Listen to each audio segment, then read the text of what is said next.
के सभी मेरे साथियों को राजरत्न अम्बेडकर की ओर से जय भीम, नमो बुद्धाय। द बुद्धानिस धम्मा के 25वें भाग में आप सभी लोगों का स्वागत है। परसों के भाग में हम लोगों ने देखा कि जीवक की धम्म दीक्षा हम लोगों ने देखी। जीवक जो कचरे के ढेर में राजा अभय को मिला था और फिर ये जीवक तक्षशिला में जाकर दवाइयों के ऊपर ये पढ़ाई करके आया और फिर किस तरह से उन्होंने मानवता की सेवा में अपना जीवन लगाया। हमने ट्रेपैनिंग का मतलब देखा। मैंने बहुत सारे कमेंट्स उस एपिसोड के ऊपर पढ़े। सभी लोग जानना चाहते थे कि जीवक ने ये ऑपरेशंस कैसे किया। मैंने सिर्फ ट्रेपैनिंग का मतलब इंग्लिश में जो ट्रेपैनिंग ये शब्द का इस्तेमाल किया गया है ऑक्सफोर्ड डिक्शनरी का, मैंने सिर्फ वो हिंदी अनुवाद करके आपको बताया कि ट्रेपैनिंग का मतलब होता है बिना किसी औजार के, बिना किसी रक्तस्राव के खोपड़ी का स्कल को खोलना या स्कल में होल करना। बहुत सारे लोगों का सवाल था कि ऐसे कैसे हो सकता है बिना किसी औजार के। तो ये अपने आप में एक संशोधन का विषय है। मैं सिर्फ आपको अनुवाद करके मैंने आपको बताया। इसके ऊपर पूरी रिसर्च की जा सकती है कि बुद्ध के समय में किस तरह से मेडिसिन्स और शस्त्रक्रिया चलती थी। अब हम आगे बढ़ते हैं। आगे देखते हैं बुद्ध, तथागत बुद्ध जब अपनी चारिका कर रहे थे, चारिका करते करते वो कुरु देश में अपने संघ के साथ, बड़ी मात्रा में उनके साथ उनका भिक्षुक संघ था और फिर वो कुरु देश में चारिका और भिक्षा के लिए वो चारिका कर रहे थे। तो चारिका करते करते वो थुल्लकोटिता नाम के जगह पर वहां पर आके रुके। थुल्लकोटिता ये कुरुओं की जगह थी। कुरुओं को जब पता चला कि तथागत बुद्ध ये थुल्लकोटिता में रुके हुए हैं, सभी कुरुवासी ये तथागत बुद्ध को मिलने के लिए गए। उनको प्रणाम किया, वंदन किया, आदर उनको दिया, आदरातिथ्य दिया और सभी लोग एक ओर बैठ गए।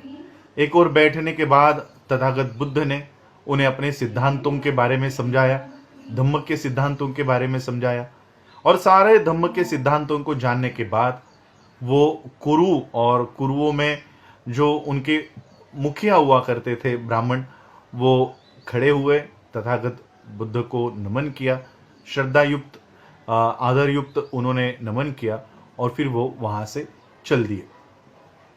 ये सारे कुरु, वो ब्राह्मण सब जा रहे थे तो उनमें एक युवा लड़का था जो कुरु देश का सबसे अमीर घराने का या प्राइम फैमिली का वो वंशज था। उसका नाम था रट्ठपाल। उसका नाम था रट्ठपाल। ये रट्ठपाल उन ब्राह्मणों के साथ और कुरुवासियों के साथ जाते जाते सोच रहा था, तथागत बुद्ध ने जो उनके धम्म के सिद्धांत बताए हैं, तथागत बुद्ध के धम्म के सिद्धांत सुनने के बाद ये किसी गृहस्थ को एक गृहस्थ जीवन जीते हुए वो अपने जीवन को पूर्णत्व और शुद्धता और निर्मलता के पद पर ले जाना बहुत मुश्किल दिखाई देता है।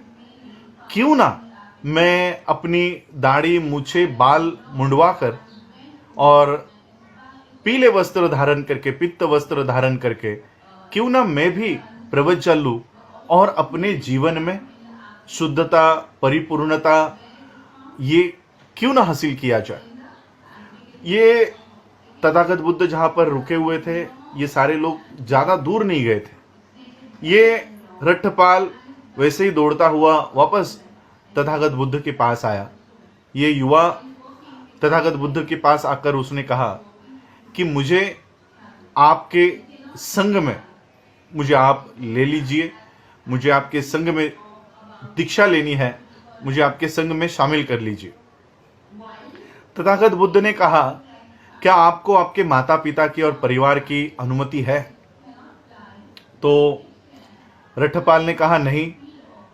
तो बुद्ध ने कहा कि जब तक आपको आपके माता पिता की, परिवार की अनुमति प्राप्त नहीं होती, मैं आपको अपने संग में नहीं ले सकता। तो रट्ठपाल ने कहा कि ठीक है, मैं अपने माता पिता से आपको यह अनुमति लाकर दे दूंगा। और फिर ये रट्टपाल अपने घर गया और जो भी हुआ वो सारा उन्होंने अपने माता पिता को बताया। और रट्टपाल ने अपने माता से कहा कि मुझे आप अनुमति दीजिए ताकि मैं ये गृहस्थ जीवन छोड़कर मैं प्रवज्जा पवज्जा धारण करके मैं तथागत बुद्ध के भिक्षुक संघ में शामिल हो जाऊं। उनके माँ ने कहा कि हम आपको ये अनुमति नहीं दे सकते, अभी आप जवान हो, आपकी खाने पीने खेलने कूदने की आयु है, आप खाओ पियो मजा करो। ये घर से बेघर होके आप कैसे जिंदगी जियोगे? आप बचपन से ही ऐश आराम की जिंदगी आपने जी है, ये प्रवज्जा लेने के बाद आपको मुश्किलों का सामना करना पड़ेगा। ऐसे मुश्किल जिंदगी को आप कैसे जी सकते हो? हम आपको ये अनुमति नहीं दे सकते। और फिर रट्टपाल के माताजी ने उन्हें वो परमिशन नहीं दी, अनुमति नहीं दी। दूसरे बार भी उन्होंने पूछा, दूसरे बार भी उन्होंने अनुमति नहीं दी। तीसरे बार पूछा, उनके माता ने कहा कि जिस दिन तुम्हारा देहांत हो जाएगा उस दिन तो हम सब लोग दुख में डूब जाएंगे, तो उस समय दुख में हम लोग डूब जाएंगे, तो आज जब तुम जिंदा हो तो आप हमारे पास रहो, हमें आपका आनंद लेने दो, सुख लेने दो, बेटे का सुख हमको लेने दो। तो इस तरह से माता ने पिता ने समझाया, लेकिन रट्टपाल कुछ भी सुनने को तैयार नहीं था।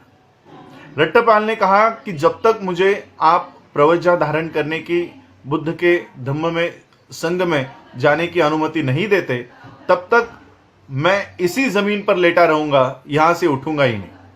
और फिर रट्टपाल उसी जमीन पर लेट गया और बहुत समझाने के बावजूद भी वो जमीन से नहीं उठा। तो उनके माता पिता ने सोचा कि अब बच्चे को कैसे समझाए। तो उनके माता पिता ने रट्टपाल के जो दोस्त हुआ करते थे उनको कहा कि रट्टपाल ये इस तरह की जिद कर रहा है कि उसको भिक्षुक संघ में एक भिक्षु दाखिल होना है और इसको भिक्षु होना है, तो आप इसको समझाओ। तो सारे दोस्त आकर रट्टपाल को उन्होंने समझाया, लेकिन रट्टपाल उनकी भी बातों को सुनने के लिए तैयार नहीं था। वो एक भी शब्द उन्होंने अपने दोस्तों को नहीं कहा। दूसरी बार समझाया, तीसरी बार समझाया, और फिर रट्टपाल ने कहा कि मैं यहां पर पड़े पड़े मर जाऊंगा, मैं उठूंगा नहीं जब तक मुझे बुद्ध के संघ में आप लोग जाने की अनुमति नहीं देते, तब तक मैं यही पड़ा रहूंगा। या तो मैं भिक्षुक बनूंगा या तो फिर मैं मर जाऊंगा। तो ये सारी बातें दोस्तों ने आकर माता पिता को बताई। उनके माता पिता को समझाया कि देखिए, रट्टपाल तो जिद कर रहा है कि या तो वो मरेगा या तो भिक्षुक बनेगा। तो दोस्तों ने रट्टपाल के माता पिता को समझाया कि मरने से बेहतर है कि उसको भिक्षुक बनने की आप लोग अनुमति दीजिए। जब उसको भिक्षुक का जीवन ये पसंद नहीं आया, तब उसको घर पे आने के अलावा और कोई चारा ही नहीं है। वो फिर उसे तो फिर बाद में घर पे ही आना है। तो अपने बच्चे को जिंदा रखना चाहते हो, जीवित देखना चाहते हो, क्योंकि बिना अनुमति के वो उठने नहीं वाला, तो आप अनुमति दे दीजिए, कम से कम आपका बेटा तो जिंदा रह पाएगा। तो उनके माता पिता ने एक शर्त पर अनुमति दी कि भिक्षुक बनने के बाद इस रट्टपाल को हमसे आकर मिलना होगा, हमको आकर एक बार तो मिलना पड़ेगा। तो दोस्तों ने जाकर रट्टपाल को बताया कि ठीक है, अभी आपके माता पिता ने आपको अनुमति दी है, लेकिन उनकी शर्त है भिक्षुक बनने के बाद आपको आपके माता पिता से आकर मिलना पड़ेगा।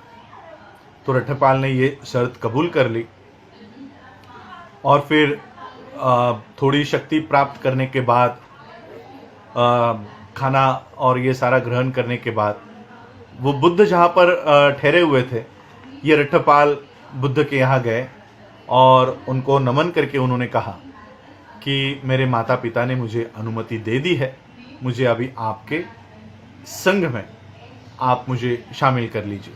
और फिर तथागत बुद्ध ने रट्ठपाल को अपने संग में शामिल कर लिया। और फिर रट्ठपाल ने, इस जवान युवा ने,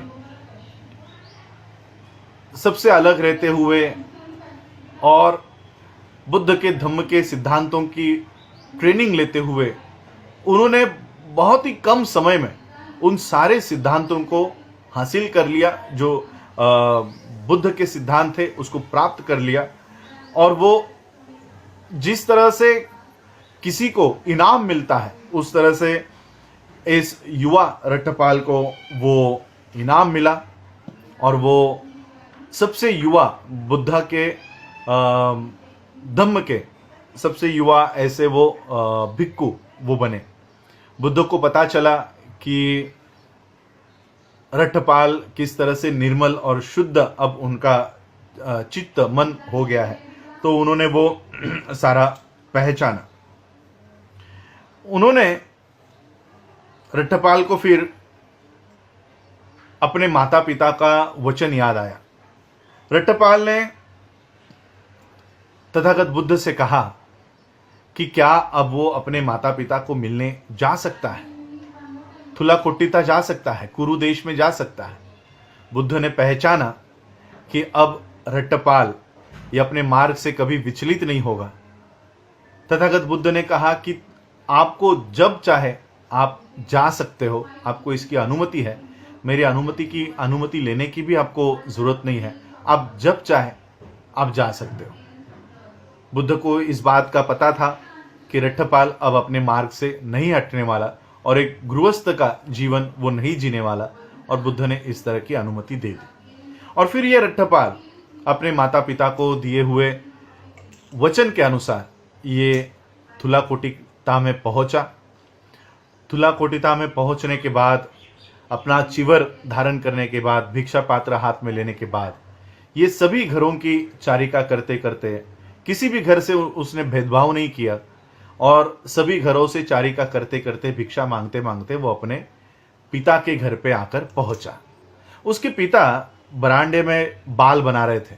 दूर से उसने रट्ठपाल को देखा और वहीं से वो उनके पिताजी गाली गलौज देकर, उसको बुरे शब्द कहकर कि ऐसे ही सिर मुंडे भिक्षु ने मेरे बेटे को भी इस मार्ग पर लेके गए, और इस तरह से रट्ठपाल का अपमान करते हुए उसे वहां से भगा दिया।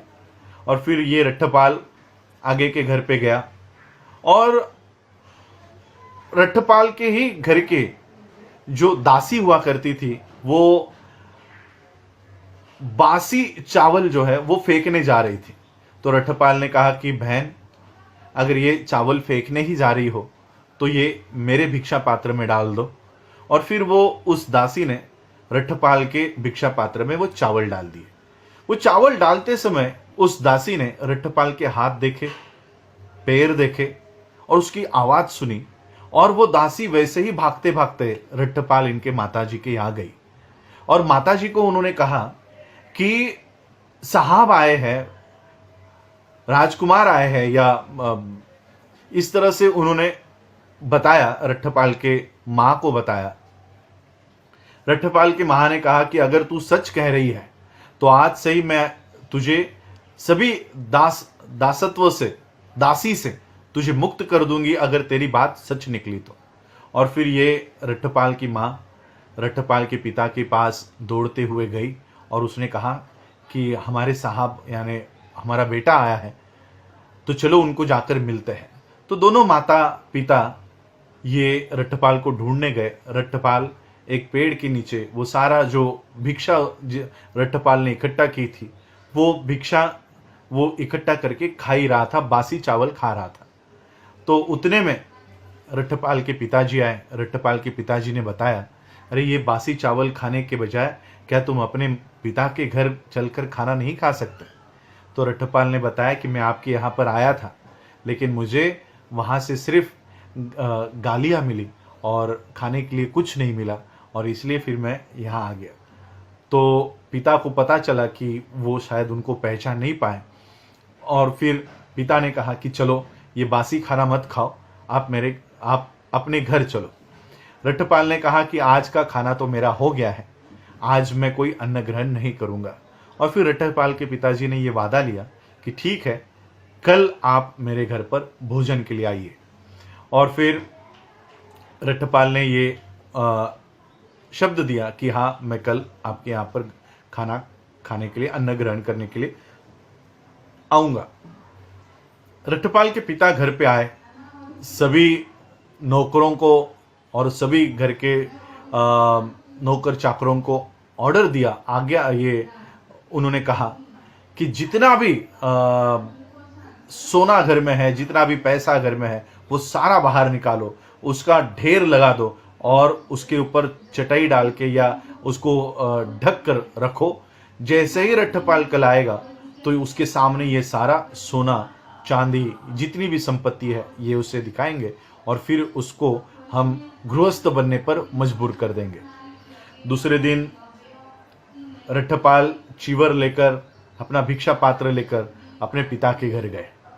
रट्ठपाल अपने पिता के घर गए और जैसे ही रट्ठपाल आए, उन्होंने सारे जेवरात, सारे सोना चांदी उस पे से वो चादरें हटाई, चटाई हटाई और रट्ठपाल के पिता ने कहा कि देखो, ये तुम्हारी माँ की संपत्ति है, ये तुम्हारी पितृ यानी पिता की संपत्ति है, ये तुम्हारे दादा की संपत्ति है, ये इतना सारा सोना, इतना सारा चांदी ये तुम्हारा है। अब छोड़ दो, ये बैरागी का जीवन छोड़ दो, तपस्वी का जीवन छोड़ दो और घर में ही रहकर अच्छे कर्म करो। पिता ने एक दिन पहले ही रट्ठपाल के बीवी से, पत्नी से ये कहा था कि रट्ठपाल जिस आभूषणों में, जिस तरह से आपको देखना पसंद करता है, उस तरह से खुद को सजाओ और रट्ठपाल के सामने आओ। तो सोना चांदी ये देखने के बाद रट्ठपाल ने कहा, पिताजी, हे गृहस्थ, अपने पिता को कहा, हे गृहस्थ, ये सारी चीजें, ये सारी एक गाड़ी में भरकर इसे गंगा में बहा दो, ये दुख का कारण है, ये चिंता का कारण है। इस तरह से रट्ठपाल ने इस संपत्ति के लिए कहा। और फिर रट्ठपाल की पत्नी बाहर आई।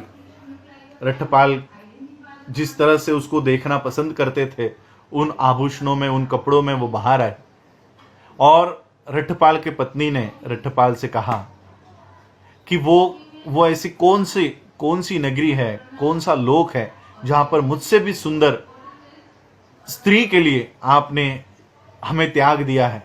मुझे वो नगरी देखनी है, वो लोक देखना है कि जहां पर ऐसी अप्सराएं रहती है। रट्ठपाल ने कहा कि बहन, मैं किसी अप्सरा या किसी इस भौतिक चाह के लिए मैंने संसार का त्याग नहीं किया है। जैसे ही रट्ठपाल की बीवी ने अपने आप को बहन इस शब्द से रट्ठपाल के मुंह से सुना, वो वहीं पर मूर्छित होकर गिर गई। और फिर रट्ठपाल के पिता, माता, सभी लोग ये रट्ठपाल को गृहस्थ बनाने के कोशिश में लगे थे। रट्ठपाल ने कहा कि हे गृहस्थ, अगर आपको मुझे खाना देना है, भोजन देना है, तो कृपया मुझे भोजन दीजिए, मुझे तकलीफ मत दीजिए। और फिर रट्ठपाल के पिता ने कहा कि भोजन तैयार है। सारा अन्न ग्रहण करने के बाद रट्ठपाल वहाँ से चल दिए। और फिर रट्ठपाल खाना ग्रहण करने के बाद, भोजन करने के बाद, वो डियर पार्क, मृग वन में, वहाँ पर एक पेड़ के नीचे जाकर ध्यानस्थ बैठ गए। राजा ने, कुरु देश के राजा ने उस वन के माली को वो वन ठीक तरह से साफ सफाई रखने के लिए कहा था। तो वो माली उसी समय वो वन में आकर सारी स्वच्छता वहां पर कर रहा था। माली ने देखा कि रट्ठपाल यहाँ पर ध्यानस्थ बैठा है। ये राजा को जाकर माली ने बताया कि सारा वन तो ठीक ठाक है, लेकिन वहां पर रट्ठपाल जिसके बारे में आपने सुना था, वो वहां पर आकर बैठा है। तो राजा ने कहा कि ठीक है, वो सारा वन वैसे ही रहने दो, हम रट्ठपाल को मिलने जाएंगे। और फिर अपने साथियों को साथ लेकर राजा जहां तक रथ में हो सकता है वो रथ में गए और फिर पैदल चढ़कर वो रट्ठपाल के पास आए। रट्ठपाल के पास आकर फूलों के ढेर पर उन्होंने रट्ठपाल के को बैठने की आह्वान किया कि आप यहाँ पर बैठिए। तो रट्ठपाल ने कहा कि नहीं, मैं यहाँ पर ठीक हूँ, आप ही वहाँ पर बैठिए।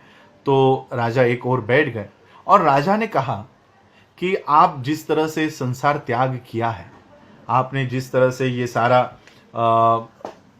पित्त वस्त्र आपने धारण किए हैं, ये इंसान चार, उसके जीवन में जो चार घटनाएं होती है वो तभी इस तरह का जीवन वो व्यतीत करता है। पहला कारण है, राजा ने पहला कारण बताया कि चार तरह की हानियों की वजह से आदमी दाढ़ी मूछ मुड़वाकर काशाय वस्त्र पहनकर घर से बेघर हो जाता है। पहला कारण है बुढ़ापा, दूसरा कारण है गिरता हुआ स्वास्थ्य, तीसरा कारण है दरिद्रता और चौथा कारण है निकट संबंधियों का मृत्यु। राजा ने कहा, एक आदमी को लो जो वृद्ध होने पर, बहुत आयु होने पर, जरा जीर्ण हो जाने पर, अंतिम समय निकट आने पर वो अपनी स्थिति को समझता है और उसे फिर से धन कमाने में या जो कुछ उसके पास है उसे ठीक प्रकार गुजारा करने में परेशानी अनुभव करता है, इसलिए वो घर से बेघर हो जाता है, घर से बेघर होने का निर्णय लेता है। इसे बुढ़ापे से उत्पन्न होने वाली हानि कहते हैं। लेकिन तुम्हारी तो अभी चढ़ती जवानी है, काले काले केस हैं जिन्हें सफेदी छू भी नहीं सकी है, सुंदर तारुण्य है, तुम्हें तो बुढ़ापे से उत्पन्न होने वाली किसी भी हानि का खतरा नहीं है। तो तुमने ऐसा क्या जाना है, क्या देखा है, क्या सुना है जो तुम घर से बेघर हो गए? एक दूसरे आदमी को ले लो जिसका स्वास्थ्य गिरा हुआ है, जिसे कष्ट है और जो बहुत बीमार है। वो अपनी स्थिति को समझता है और नया धन कमाने में या जो कुछ उसके पास है उसे ठीक प्रकार गुजारा करने में कष्ट अनुभव करता है, इसलिए वो घर से बेघर हो जाता है। इसे गिरते हुए स्वास्थ्य से उत्पन्न होने वाली हानि कहते हैं। लेकिन तुम न तो बीमार हो और न ही तुम्हें कोई कष्ट है। शरीर के तीनों दोष यानी वात, पित्त और कफ से संरक्षित तुम्हारा पाचन शक्ति है। तुम्हें गिरते हुए स्वास्थ्य से उत्पन्न होने वाली कोई भी हानि से खतरा नहीं दिखाई देता। तो तुमने ऐसा क्या देखा, क्या जाना, क्या सुना जो तुम घर से बेघर हो गए? तीसरे एक आदमी को लो जो बहुत धनी है, जिसके पास बहुत संपत्ति है और धीरे धीरे उसे खोने पर वो अपनी स्थिति को समझता है और नया धन कमाने में या जो कुछ उसके पास है उसे ठीक प्रकार गुजारा करने में कष्ट अनुभव करता है, इसलिए वो घर से बेघर हो जाता है। इसे दरिद्रता से उत्पन्न होने वाली हानि कहते हैं। लेकिन तुम सम्मानित रट्टपाल थूल कोटि के एक अत्यधिक समृद्ध परिवार के वंशज हो, उनके पुत्र हो, तुम्हारी संपत्ति की कोई हानि नहीं हुई है, तो तुमने ऐसा क्या देखा, क्या जाना या क्या सुना जो तुम घर से बेघर हो गए हो? और हे रट्टपाल, हे अच्छे रट्टपाल, सगे संबंधियों से बिछड़ जाना क्या होता है? जैसे किसी के अनेक मित्र हैं और परिचित है, सगे संबंधी है, लेकिन धीरे धीरे उसके जो रिश्तेदार है वो कम होते जाते हैं। तब वो इस प्रकार विचार करता है कि पहले मेरे इतने सारे दोस्त थे, मित्र थे, परिचित थे, सगे संबंधी थे, धीरे धीरे उनकी संख्या कम हो गई, तो मेरे लिए धन कमा पाना आसान नहीं है। इसलिए इस प्रकार संबंधियों की हानि हो जाने पर वो बाल और दाढ़ी मुंडवाकर काशाय वस्त्र धारण करके घर छोड़ के बेघर हो जाता है। इसे सगे संबंधियों से मरण से उत्पन्न होने वाली हानि कहते हैं। लेकिन तुम्हारे तो मित्र और सगे संबंधी, उनमें कोई कमी नहीं है। तुम्हें तो सगे संबंधियों के मरण से उत्पन्न होने वाली कोई हानि नहीं हुई है। तो ऐसा तुमने क्या देखा, क्या जाना, क्या सुना जिससे तुमने घर से बेघर होने का निर्णय लिया? और फिर रट्टपाल ने कहा, हे राजन, मैं घर से बेघर इसलिए हो गया कि मैंने बुद्ध के 4 सत्य वचनों को जाना। मैंने बुद्ध के 4 सत्यों को जाना, देखा और उन्हें सुना, जिन्हें सर्वज्ञानी और सर्वदृष्टि सम्यक संबुद्ध ने प्रतिपादित किया हुआ है। वो 4 सत्य क्या है? पहला सत्य, संसार अनित्य है, निरंतर हमेशा परिवर्तन इसमें होता रहता है, ये परिवर्तनशील है। दूसरा सत्य, संसार का कोई रक्षक नहीं है या कोई संरक्षक नहीं है। तीसरा सत्य, हमारा कुछ भी नहीं है, हमें सभी कुछ पीछे छोड़ जाना है। और चौथा सत्य, तृष्णा के वशीभूत होने से संसार दुखी हो जाता है। ये 4 सत्य मैंने बुद्ध से जाने, बुद्ध के धम्म के सिद्धांतों से जाने, और इसलिए मैंने घर से बेघर हो जाने का निर्णय लिया। और फिर राजा ने जवाब दिया, ये अद्भुत है, ये विस्मयकारी है। राजा ने कहा, इस विषय में तथागत बुद्ध का कथन कितना सत्य है, तथागत बुद्ध का कथन कितना सत्य है। और इस तरह रट्टपाल ये एक उच्च परिवार के रट्टपाल की धम्म दीक्षा बुद्ध के धम्म में और बुद्ध के संग में हुई। ये रही रट्टपाल की धम्म दीक्षा। आज आप लोगों ने मुझे सुना, उसके लिए आप सभी लोगों का आभार।